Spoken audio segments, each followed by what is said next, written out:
Any advice for people in their 20s? Okay, Gen Zs, no? Mga Gen Zs, especially kung early 20s. Ano po, you can start early in aiming for a career goal for yourself. Alam ko, mas mahirap ngayon na mag-set ng career goal kaysa nung araw, no? Ngayon kasi, yung pinapangarap mong position, baka after a few years, wala na, no?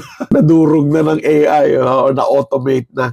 So, siguro ang isang maire-recommend ko sa mga tao in their 20s is look for opportunities in companies na mayroong developmental plan for the employees. Lagi kayong mag-develop ng tinatawag na transferable skills. Ano ba yung transferable skills na yon? Ano yung mga pwede mong matutunan na kahit saan ka magpunta, magagamit mo? Customer service skill, no?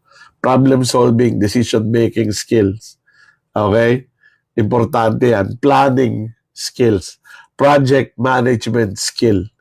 Okay? No matter what role you have, magagamit mo yan. Communication skills. Di ba? Interaction. No? Magpakita ng emotional maturity in dealing with challenges. So continue to develop yourselves so that you are amassing, no, nagkokolekta ka ng skill na pwede mong madala kahit saan ka magpunta.